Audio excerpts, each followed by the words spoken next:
महाकुंभ जो हमारे हिंदू भाइयों के लिए एक बहुत बड़ा उत्सव, एक त्योहार होता है, जहां पर दुनिया भर के हमारे हिंदू भाई बहन वहां पर जाते हैं।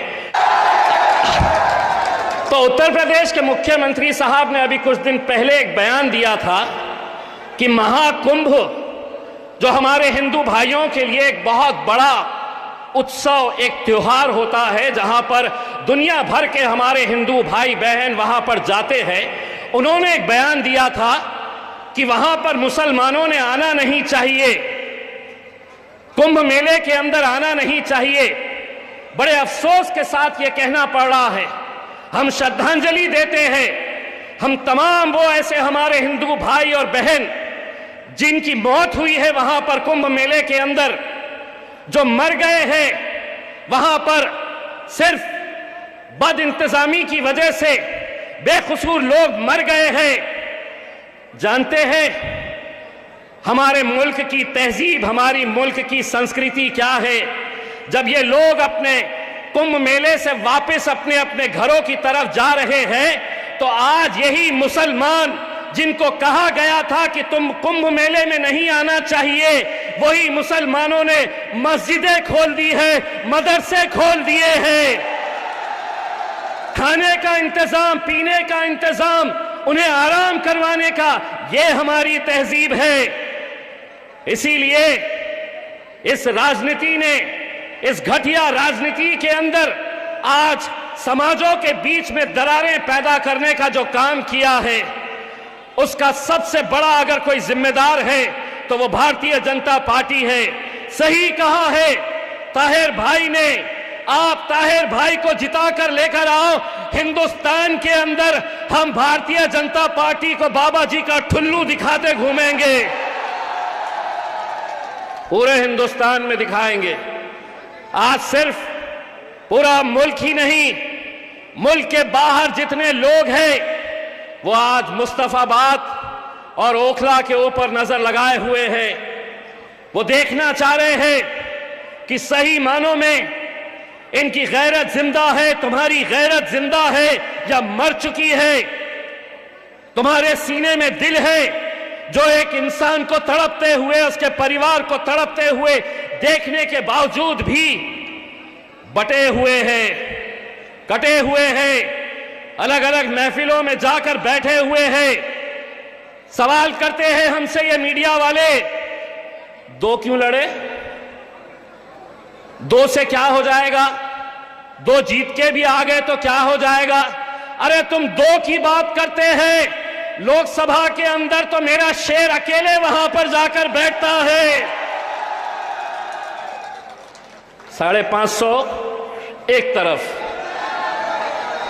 मेरा शेर, इसको क्या कहते हैं? 100 सुनार की, बोलो 100 सुनार की। तो दो क्या कर लेंगे? सवाल करने वालों जवाब ये भी सुन लो, जंगल के अंदर कुत्ते बिल्लियां कितने रहते हैं देखे नहीं जाते, शेरों की गिनती होती है।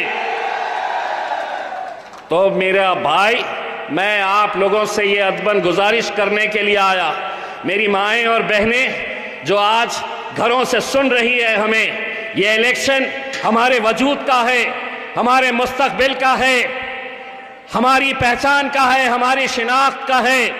बड़ा मजा आता है भारतीय जनता पार्टी की हुकूमत को, आम आदमी पार्टी वालों को, कांग्रेस पार्टी वालों को कि इनको उठाओ, जेलों में बंद करो। आज हिंदुस्तान की जेलों के अंदर सबसे ज्यादा अगर कोई बंद है तो मुसलमान है, दलित है और आदिवासी है। बड़ा मजा आता है उन्हें, इनको उठाओ और जेलों में बंद करो। अब हम उनको ये बोलना चाह रहे हैं, तुम अगर इनको उठाए तो हम उन्हें जेल से बाहर एमएलए बनाकर निकालने वाले हैं, तो डराओ मत, एमएलए बनकर निकाल देंगे हम इंशाअल्लाह। आप लोग साथ देंगे? मेरे भाई, आप लोगों को बड़ी संजीदगी के साथ 5 तारीख का ये इलेक्शन लड़ना है। मुझे मालूम है कि बहुत सारे इस इलाके के लोग अलग अलग महफिलों में जा रहे हैं, अलग अलग स्टेज के ऊपर बैठ रहे हैं, चाहे वो आम आदमी पार्टी का स्टेज लगा हुआ हो, कांग्रेस का लगा हुआ है, भारतीय जनता पार्टी का लगा हुआ है। भाई ऐसा लग रहा है कि पूरे के पूरे लड़ रहे किससे? तो हमसे। आम आदमी पार्टी वाला भाजपा की जिक्र नहीं कर रहा, भाजपा वाला कांग्रेस का जिक्र नहीं कर रहा, कांग्रेस वाला भाजपा की जिक्र नहीं कर रहा है। सबके निशाने पे मजलिस। चर्चा किसकी? असदुद्दीन अवैसी की। मैं तो बोला थैंक यू, महफिल तुम्हारी सज रही है, चर्चा हमारा हो रहा है। और क्या चाहिए? स्टेज का पैसा तुम लगा रहे हैं, भीड़ तुम इकट्ठा कर रहे हैं, और चर्चा किसका? हमारा। Thank you. बस 5 तारीख के दिन फजर की नमाज पढ़िए, अपने घरों से निकलिए। 7 नंबर है, 7 नंबर है हमारे ताहिर भाई का, वहां पर जाना और 7 नंबर पतंग की निशानी के ऊपर मोहर लगाना। उम्मीद करते हैं कि 8 तारीख के दिन जब नतीजे आएंगे, इन नतीजों का जितना बेसब्री से मुस्तफ़ाबाद और ओखला की आवाम इंतज़ार करेगी, यकीन मानिए हिंदुस्तान का हर वो इंसाफ पसंद इंसान इस सीट के ऊपर नज़र रखेगा। हम भी अपने शहर चले जाएंगे, 8 तारीख के दिन आपके फ़ोन का इंतज़ार करेंगे, शादाब का फ़ोन का इंतज़ार करेंगे कि हमारे अब्बू जीत गए हैं। इम्तियाज़ भाई, बस उस फ़ोन का इंतज़ार हमें देखना है, सुनना है। सिर्फ जाते जाते इतना कहूँगा कि इलेक्शन आएंगे मेरे भाई, कितने इलेक्शन आएंगे, कितने इलेक्शन चले जाएंगे, लेकिन अगर ये सीट अगर हम जीतते हैं इंशाअल्लाह, और इंशाअल्लाह हम जीतेंगे, तो जीतेगा तो ताहिर, लेकिन ताकत मिलेगी मेरे कायद बैरिस्टर असदुद्दीन अवैसी साहब को। और वो लोगों के मुंह पर एक तमाचा पड़ेगा जो ये कहते हैं कि तुमने कैसे दंगाइयों को टिकट दे रखा है। अगर ताहिर हुसैन को और शिफा भाई को तुम दंगाई कहते हैं, तो मैं मीडिया से एक सवाल करना चाहता हूं, साध्वी प्रज्ञा सिंह कौन है फिर? कौन है साध्वी प्रज्ञा सिंह?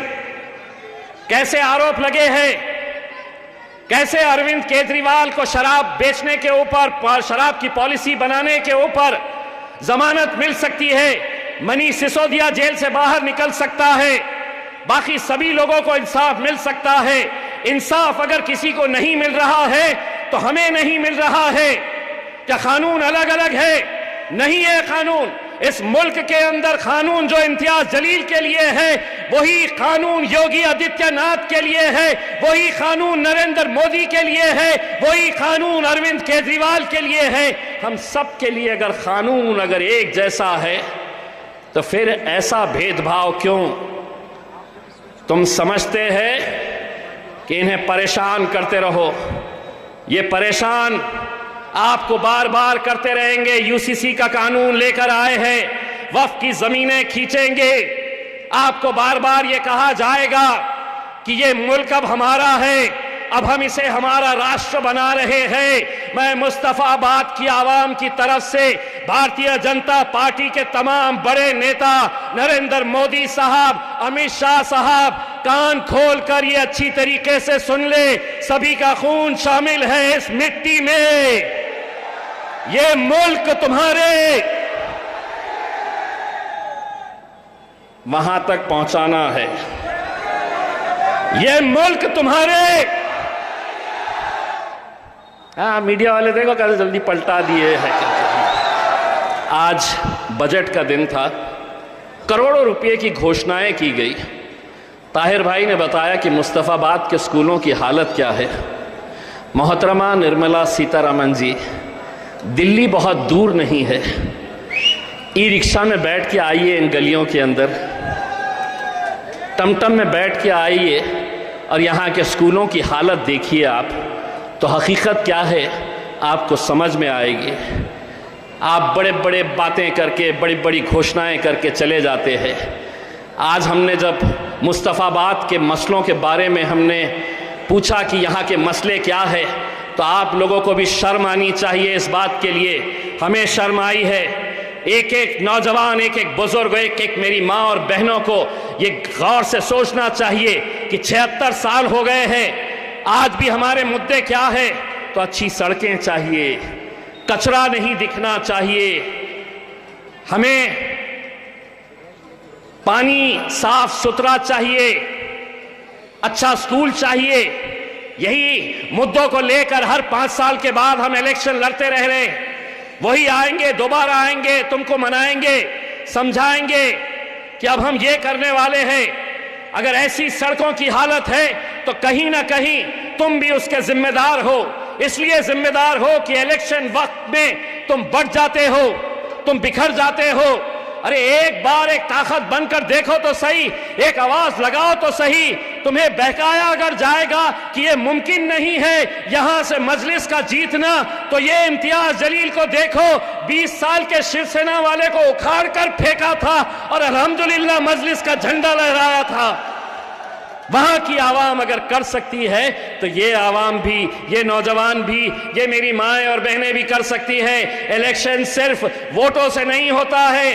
माँ, मैं आपसे गुजारिश कर रहा हूं, ये नौजवान निकलेंगे, आप वोट डालिए और अल्लाह की बारगाह में सिजदे में चले जाइए कि या अल्लाह ये सीट हमारी जिता कर लेकर जा, ये सीट हमारी जिता दे। इंशाअल्लाह असदुद्दीन अवैसी और मजलिस इत्तेहादुल मुस्लिमीन को बहुत ताकत मिलेगी मेरे भाइयों।